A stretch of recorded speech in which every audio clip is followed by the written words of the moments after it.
Gambling again in the news for the NFL. Colts corner God. Isaiah Rodgers. He apparently placed at least 100 bets, some of them on the Colts. Not great.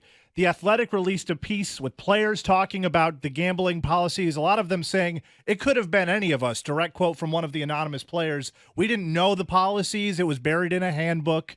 So at what point does the NFL have to do better to educate players, or is this on the players? No, this is on the players. You have agents. You have advisors. If you didn't read the handbook, they should have. I don't want to hear it. I'm always tired of people passing the blame on stuff. You're an NFL player. You sign a contract. You play in a collectively bargained agreement league. It's on you to know what's in that. I don't want to hear it. And by the way, how stupid could Isaiah Rodgers be? You think the moment you hit submit bet and you're betting on the NFL, a league you play in, and betting on your team when you play for that team, it never occurred to you alarm bells might not be a great idea. I don't want to hear it. What? No, it's exactly what you said. Like, you had to know. It's not like gambling has just come around and it's the first time. People have lost their jobs over gambling. Don't bet on your own team. My goodness, have any of you never heard of Pete Rose? No, that's his own fault. I'm sorry. Now to Philly defensive tackle Jordan Davis, quote, Eagles are asking more of me. I'm ready to meet expectations. Now that guys like Sue and Hargrave are gone, will mine and Rico's favorite big man be able to step up in the Eagles system? I'll say yes. He did have an ankle injury last year, but remember, when he played, they were an elite run-stuffing team. When he didn't, they suffered and fell. I think Jordan Davis is going to be an impactful, important player in the same way a Vince Wilfork was for years. And I think they know exactly what they need from him. Yeah. And I think he'll deliver it. And I'll say the same thing. They knew we're not going to re-sign Hargrave because we already have somebody. He's a lot less. He's on his rookie deal. They let him walk. So, Kenny, yeah, I think we'll be vindicated. And Costa, watch out. We're coming for you. Oh, boy. I keep reading all these reports about the DeAndre Hopkins situation. Obviously, we're wondering where he's going to land. But the two teams that keep popping up the most, obviously the Bills and the Chiefs, those seem to be the leaders in the clubhouse. Is it basically them and everybody else, or is there a surprise team we're not thinking about? Go ahead. I think it's them right now because they're probably two of the favorites to win the Super Bowl, especially the Chiefs. Looking at the Chiefs wide receivers, they don't have any world beaters out there. So, yeah, they got a bunch of 2s and 3s. They don't have a number one. He could walk in there and become that number one. Unless somebody overpays for him, I think it's going to come down to those two teams. I just don't care. I don't want the guy. But yeah, Kadarius Toney, that's one of the Chiefs' main guys. But guys. again, with Andy Reid, it's all magical. It's all magical. Big Red just gets it done, man.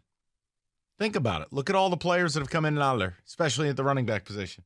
Just keeps getting it done. True. Kadarius Toney, if he wants it, could be a star. The problem is he's a ding-dong.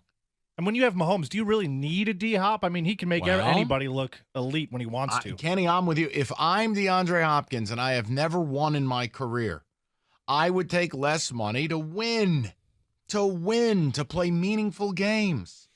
But again, I don't think that's in his DNA. No. Well, that's what I said. Now, if somebody comes in there and pays him well over 1.5 times more than what he thinks he's going to pay, he'll go play for, he'll go back to the Texans if they're going to overpay for him. So speaking of the Chiefs, they visited the White House, which allowed Travis Kelce to act foolishly like Travis Kelce likes to do. Very serious, very formal photo op, but he grabs the mic and starts to make a speech. So I've been waiting for this. Shut up. Maybe it's just me, but are you guys getting tired of Travis Kelce? Been tired of him for over a year. Mm-hmm. Did you guys see that video, by the way? Yeah, I saw it. Yeah. The best thing Mahomes did was get his ass off the podium. Yeah. I don't think Travis Kelce's had an intelligent thought his whole career. He's a clown. And that's what he likes to do. He wants to be a wrestling character. I don't say clown is that he's not unintelligent. Well, no, I don't think he is intelligent. The whole point is he wants to be a goofball. He's like Rob Gronkowski. I think both guys play a character. Right there. And if that's what you're going to do, that's great. I don't need you speaking at public events, especially whether the right or the left is in office. I don't need you at that podium. Find someone else. And that's just it. He wants to be Gronkowski so badly. And it's just like, Yeah, we've already seen this movie. Can't you come up with anything new on your own? You're not special. Rob has done all of this stuff. Do you think his brother can maybe reel him in a little bit so this doesn't continue to happen? Because I think at this point he's a grown man, and if you want to make a fool of yourself, you go right ahead. But this is what you're etching your legacy right here, right now. Now in Carolina, linebacker Shaq Thompson, quote, linebackers weren't getting paid, so I stayed with my brothers, referencing his decision to stay in Carolina rather than test the market. Where are you at with the linebacker market? Did he make the right choice? Look, linebackers are just not that – they're not that highly valued. No.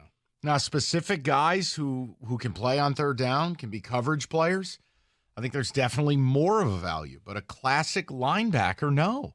I think that's why so many people were bent out of shape about Jack Campbell. But look, it's just what it is. I'd rather draft a guy than go pay $80 million for a guy. Yeah. I talked about bringing Levante David in for 1 year on a $10 million deal. That guy's a Hall of Famer. There's no money out there for him. Bobby Wagner, how much money was out there for him? I don't know. For me, it's just the way it goes. Linebackers become a little bit, Kenny, like running back. Teams just don't value it anymore. No, unless you're that new hybrid type linebacker. Correct. You can put your hand in, you're Micah Parsons. Now, I mean, you saw, what basically the Texans mortgaged their future to get Will Anderson. Technically, he's a linebacker. He's not an edge rusher, but that's what he does. So over to the Commanders, Coach Ron Rivera backtracking on his QB1. In February, he said Sam Howell was his guy, but today he basically said he's looking at both Jacoby Brissett as much as Howell. Who do you think ends up with the job, or is this just performative theater? Who cares? I'm sorry. Honestly, you're going into the season with Sam Howell and Jacoby Brissett on his 10th team.